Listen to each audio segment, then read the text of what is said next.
नमस्कार माझ्या लाडक्या बहिणींनो, तुमच्यासाठी अत्यंत महत्त्वाची बातमी समोर आलेली आहे। कारण की अपात्र लाडक्या बहिणींचे 1,500 रुपये पुन्हा सुरू होणार आहे। परंतु यासाठी तुम्हाला काय करावे लागणार, संपूर्ण माहितीचा आढावा आपण या व्हिडिओमध्ये घेणार आहोत।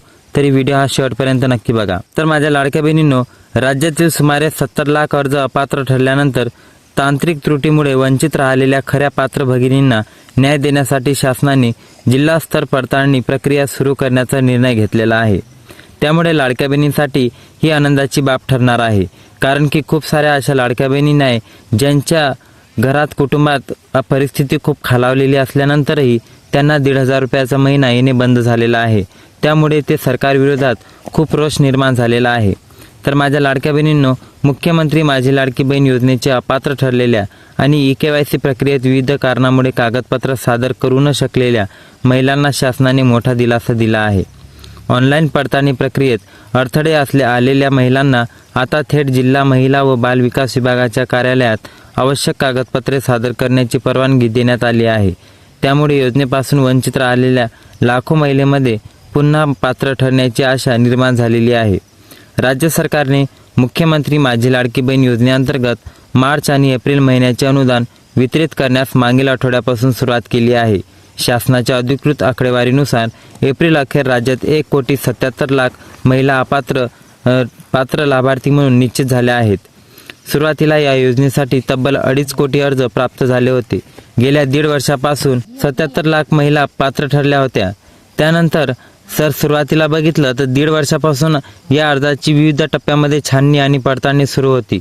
अर्जदाराचे उत्पन्न, कुटुंबातील सदस्याची माहिती, शासकीय योजनेचा लाभ, आधार कार्ड, बँक खाते, रहिवासी पुरावे आणि इतर निकषाची सखोल तपासणी करण्यात आली।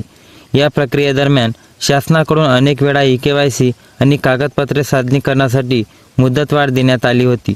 तरीही ग्रामीण भागातील इंटरनेट समस्या, तांत्रिक अडचणी, आधार बँक लिंकिंगमध्ये त्रुटी, मोबाईल क्रमांक बदल, अपूर्ण कागदपत्र आणि ऑनलाईन प्रणालीतील अडथळ्यामुळे लाखो महिला पडताळणी पूर्ण होऊ शकली नाही। त्यामुळे महिलांमध्ये खूप सारे संभ्रम निर्माण झाला। काही महिलांचे अर्ज तांत्रिक कारणामुळे प्रलंबित राहिले, तर अनेक महिलांना आवश्यक कागदपत्रे अपलोड करण्यात अडचणी झाल्या। शासनाने 30 एप्रिल हे अंतिम मुदत जाहीर करून त्यानंतर लाभार्थ्यांची अंतिम यादी निश्चित केली। पडताळणीनंतर राज्यातील सुमारे 70 लाख महिलांना विविध कारणामुळे अपात्र ठरण्यात आले। काही महिलांचे वार्षिक उत्पन्न शासनाने निश्चित केलेल्या मर्यादेपेक्षा जास्त असल्याचे आढळले, तर काही अर्जामध्ये चुकीची माहिती, डुप्लिकेट अर्ज किंवा निकषांची विसंगत माहिती समोर आली। शासनाच्या दृष्टीने ही मोठी छाननी प्रक्रिया मानली जात असल्यामुळे लाभार्थ्यांची खरी संख्या स्पष्ट झाली आहे। तथापि पात्र असूनही केवळ तांत्रिक अडचणीमुळे कोणतीही महिला योजनेपासून दूर राहू नये यासाठी शासनाने महत्त्वपूर्ण निर्णय घेतलेला आहे।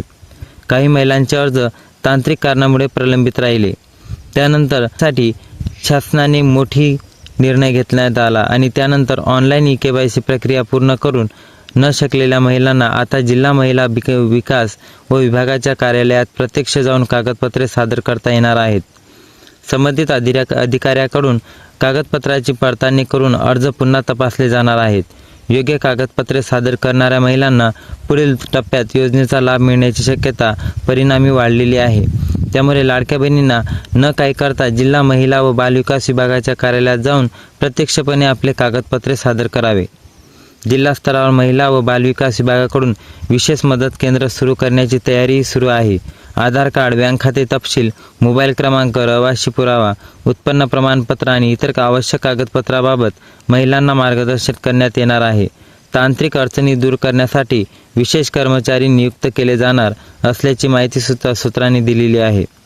यापुढे 1,500 रुपये नियमित कसे येणार? दरम्यान लाभार्थी महिलांची अंतिम संख्या स्पष्ट झाल्यानंतर सरकार आता दरमहा 1,500 रुपये अनुदान वेळेवर लाभार्थ्यांच्या खात्यात जमा करण्यासाठी प्रयत्नशील आहे। यासोबतच महिलांना आर्थिकदृष्ट्या सक्षम करण्यासाठी उद्योग, व्यवसाय आणि स्वयंरोजगारासाठी स्थानिक बँकामार्फत कर्ज उपलब्ध करून देण्याचा निर्णय सरकारचे विचाराधीन आहे। महिलांना कर्जाचे हप्ते वेळेत भरता यावेत, त्यांचे आर्थिक व्यवहार नियमित राहावा आणि त्यांना स्वावलंबी बनवता यावे यासाठी अनुदान नियमितपणे मिळणे आवश्यक असल्याचे शासनाने मत आहे। या योजनेमुळे राज्यातील ग्रामीण आणि शहरी भागातील महिलांना मोठा आर्थिक आधार मिळाला आहे। अनेक महिलांनी या अनुदानातून घर खर्च, मुलांचे शिक्षण, आरोग्य खर्च तसेच लहान व्यवसाय सुरू करण्यासाठी मदत झाल्याचे सांगितले जात आहे. त्यामुळे महिला हे सक्षम बनत आहे असे राज्य सरकारचे म्हणणे आहे.